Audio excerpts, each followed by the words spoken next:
जय श्री कृष्ण। परमपिता परमात्मा की कृपा से आप सभी लोग अच्छे होंगे। बहुत सारे नौजवान साथियों का पूछना था कि आचार्य जी ब्रह्मचर्य का पालन क्यों टूट जाता है। बहुत प्रयास करते हैं फिर भी ब्रह्मचर्य का पालन टूट जाता है, ऐसा क्यों होता है। देखो, सबसे पहले समझ लेते हैं कि ब्रह्मचर्य का पालन ऐसा है जैसे तलवार की धार पे चलना। जितना तलवार की धार पे चलना कठिन है उतना ही ब्रह्मचर्य का पालन कठिन है। दूसरा सबसे बड़ा जो कारण है, आज समझेंगे कि पूरा समस्त संसार मिलके क्या हमें ब्रह्मचर्य पालन की तरफ बढ़ने देना चाहता है? नहीं देना चाहता है। केवल 0.1% सद्गुरु और अच्छे लोग ही हैं जो आपको अच्छे कार्यों की तरफ, ब्रह्मचर्य आदि की तरफ बढ़ने देना चाहते हैं। आज जितना भी सोशल मीडिया पे जो कुछ भी चल रहा है, चाहे वो न्यूज इंडस्ट्री हो, चाहे वो टिकटॉक, जितना भी कुछ चल रहा है, इंस्टाग्राम आदि इत्यादि, सब आपको क्या दिखाना चाहते हैं। यह जी राजस्थान का कोई न्यूज चैनल है, ये क्या दिखा रहा है आपको, समझिए।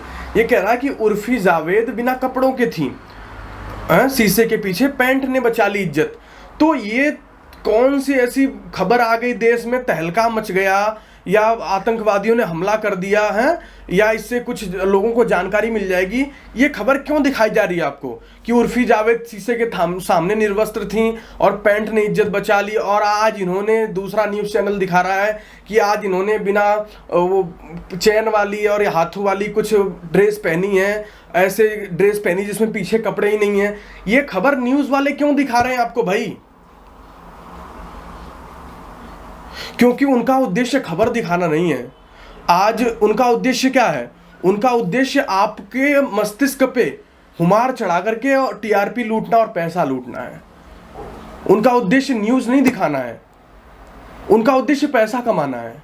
व्यापार उनके लिए सर्वोपरि है। देश का कुछ भी हो जाए, देश की युवा पीढ़ी बिल्कुल बर्बाद हो जाए, उन्हें कोई फर्क नहीं पड़ता है। उन्हें अपने व्यापार से मतलब है। न्यूज़ चैनलों में देख लो, अब एक चप्पल का प्रचार करने के लिए एक लड़की ही होगी जो बहुत सुंदर हो, जो बहुत फिट हो, जिसकी फिटनेस बहुत अच्छी हो, और बिल्कुल उसने छोटे कपड़े पहन रखे हो। इस छोटे कपड़े का चप्पल से क्या मतलब है भाई? और एक लड़की काय को आके तुम्हें हर चीज पकड़ा रही है, तेल पकड़ो, साबुन पकड़ो। जिसने जिन साबुनों को कभी यूज नहीं किया, जिन तेलों को कभी देखा तक नहीं, वो आके टीवियों पे कहते हैं इसको यूज करो, इससे मेरे बाल काले हैं। ऐसा क्यों? क्योंकि ये लोग तुम्हें आगे बढ़ने नहीं देना चाहते हैं, तुम्हारे जीवन का कल्याण चाहते ही नहीं है। तुम्हें हर जगह, तुम ऋषि मुनि तो हो नहीं, तुम्हें हर जगह गंदगी ही गंदगी दिखाई जा रही है भाई। ऐसा नहीं है कि राम के ऊपर यदि फिल्म बने तो लोग नहीं देखेंगे, कृष्ण के ऊपर फिल्म बने तो लोग नहीं देखेंगे, चाणक्य के ऊपर फिल्म बने तो लोग नहीं देखेंगे, नए एडिशंस में बने तो नहीं देखेंगे। ऐसा नहीं है। सहजोबाई पे फिल्म बने, मीरा पे फिल्म बने, कबीर पे फिल्म बने, रहीम पे, नानक पे फिल्म बने, इन लोगों पे फिल्में क्यों नहीं बनती हैं? आज फिल्में नंगी, अश्लीलता ही क्यों बनती हैं? क्योंकि वो आपके ऊपर कहूं कि एक आकर्षण का खुमार, जैसे छोटा बच्चा होता तो वो जानते कि ये खिलौने से बहुत खुश होगा, तुम अब क्या करते, उसको खिलौना पकड़ा के, जबकि उसमें टाइम का वेस्टेज है, फिर भी उसको खिलौना पकड़ा के बहला दिया जा रहा है। इसी प्रकार पूरा का पूरा समाज मिलके पैसे के चक्कर में आपको केवल और केवल गुमराह कर रहा है। आपके ऊपर काम वासना का कहूं कि हुमार चढ़ाया जा रहा है, और आप इतने भोले कि आप इसको समझ ही नहीं रहे। आप कुछ भी स्क्रॉल करिए, सबसे पहले कि नंगी स्त्री का फोटो आ गया, वाह वाह वाह वाह। न्यूज चैनल वाले बता रहे हैं कि आज इन्होंने ये कपड़ा पहना, आज इन्होंने वो कपड़ा पहना। अरे तुम्हारा काम न्यूज दिखाना है कि तुम्हारा काम लोगों को कपड़ा पहनाना? कौन नंगा है, कौन क्या कर रहा है, ये तुम्हें क्या मतलब इस विषय से?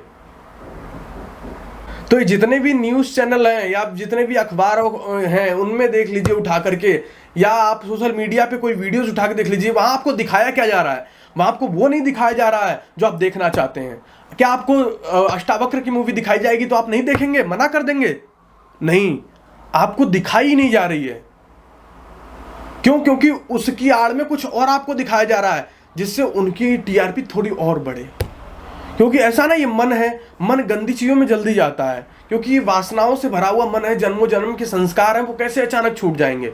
और वो उस तुम्हारी कमी का लोग तुरंत लाभ ले लेते हैं और अपने पैसे के लिए तुम्हारा दुरुपयोग कर रहे हैं, सब कुछ कर रहे हैं। ये तो एक दूसरा विषय हो गया। एक आपके व्यक्तिगत विषय पे बात करते हैं। देखो, आपका ब्रह्मचर्य टूट जाता है तो एक तो सावधानी आपको ये करनी है कि ऐसे लोगों से, ऐसे चैनलों से, ऐसे कहूँ कि व्यक्तित्व से, ऐसी फिल्मों से, ऐसे चित्रों से बचना है जो आपके ऊपर काम वासना का खुमार चढ़ाना चाहते हैं। क्योंकि आप देख नहीं रहे हो कि आपको गाना नहीं दिखाया जा रहा, केवल एक फिल्मी गाना ही नहीं दिखाया जा रहा, फिल्मी गाने के संग संग एक स्त्री के नाभि पे फोकस करके उसकी नाभि भी दिखाई जा रही है, एक स्त्री के हृदय पे फोकस किया जा रहा है। ये सब क्या है? आपको खाली ये मत सोचो कि मुझे खाली गाना दिखाया जा रहा है, आपको केवल गाना नहीं दिखाया जा रहा, गाने के साथ साथ आपके चित्त पे बहुत सारे संस्कार डाले जा रहे हैं। इस बात को भी आपको समझना पड़ेगा। तो ऐसी चीजों से बचना है जो आपके ऊपर काम वासना का हुमार चढ़ाए, वो चाहे गाना हो चाहे कुछ भी हो। मैं किसी चीज का विरोधी नहीं हूं, लेकिन जहां भी आपको गंदगी दिखाई दे वहां से आपको भागना है। तो एक तो ये तरीका हो गया ब्रह्मचर्य का। दूसरा क्या है, एक तो आपने जान लिया कि जहां भी हमें गंदी चीजें दिखाई दे रही वहां हम नहीं जाएंगे। दूसरा, अपने संकल्प को मजबूत करो, अपने साधन को बढ़ाओ।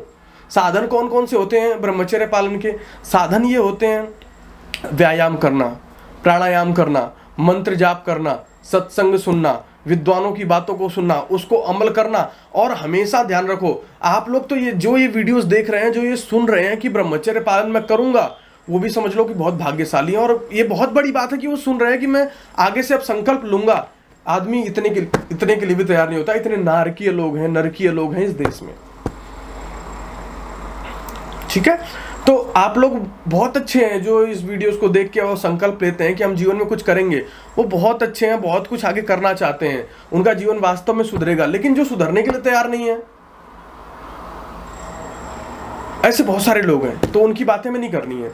अब देखो, एक तो क्या हो गया कि हमें अपने संकल्प को इतना मजबूत करना, इतना मजबूत बनाना है कि हमारे सामने आने जाने वाली सारी बाधाएं बिल्कुल छोटी दिखाई दें।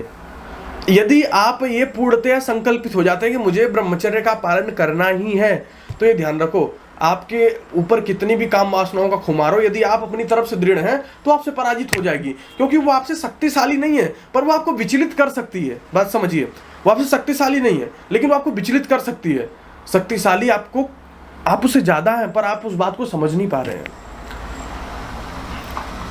कहते हैं ना कि घायल तो यहाँ हर एक परिंदा है, जो उड़ सका वही तो जिंदा है। घायल तो हर कोई है, लेकिन इस घायल होने के बाद भी साहस करके जो उड़ के दिखा दे, बहुत बड़ी बात होती है। ब्रह्मचर्य से पीड़ित तो सब है, वासनाएं सबको परेशान कर रही हैं, लेकिन जो कहूं कि साधन जुटा के आसन, व्यायाम, प्राणायाम, अच्छे विचार, मंत्र जाप से अपने जीवन को उत्कृष्टता की तरफ ले जा रहे हैं, वही जिंदा है। बाकी तो सब मुर्दे पड़े हैं, जिनका जीवन खाली खाने, भोग और पहनने में बीत रहा है। समझ लो मुर्दे से ज्यादा कुछ नहीं है। तो ये मत सोचना कि बहुत अच्छे अच्छे लोग रह रहे हैं। जिनका जीवन खाली खाने सोने में बीत रहा है, समझ लो कि मरे पड़े हैं। समझ रहे हैं ना? हाँ, तो अपने जीवन को उत्कृष्टताओं से भरो। आत्मा की उन्नति को कभी मरने मत देना। अगर जिस दिन आत्मा मर गई उस दिन समझ लेना कल्याण नहीं होगा, किसी प्रकार का कल्याण नहीं होगा। चाहे ब्रह्मचर्य नहीं, किसी प्रकार का कल्याण नहीं होगा। महात्मा बुद्ध एक जगह उपदेश कर रहे थे। उपदेश करते समय कुछ वहां के चिढ़ने वाले लोग थे उनसे, तो उन्होंने एक स्त्री को भेजा, उसके पेट में कपड़े उपड़े भर दिए, बच्चे की तरह बना दिया। और वो स्त्री गई महात्मा बुद्ध के जहाँ प्रवचन चल रहा था और कहा कि यहाँ बड़े प्रवचन झाड़ रहा है, ये जो पेट में है ये तेरा ही नरक है, यहाँ आके प्रवचन झाड़ रहा है, ये इस महात्मा का ही नरक है। अब उनका शिष्य था आनंद, वो बड़ा चिंतित हो गया कि ये क्या कह रही है गुरुजी के बारे में। उसने कहा गुरुजी अब क्या होगा? उन्होंने कहा कि बेटा चिंता मत करो, सत्य बहुत लंबे समय तक छुप नहीं सकता है। और जैसे उन्होंने कहा 1-2 मिनट में लोग एकदम सोचने लग गए कि अरे क्या कह रही है ये।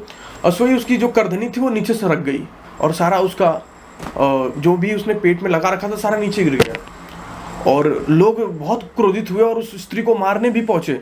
महात्मा बुद्ध ने तुरंत आगे खड़े होकर रोक लिया। उन्होंने कहा जिसकी अंतरात्मा ही मर गई है उससे मरा क्या हो सकता है? क्या केवल इस प्राण को निकल जाना आप मरा समझते हो? ये मरा नहीं है।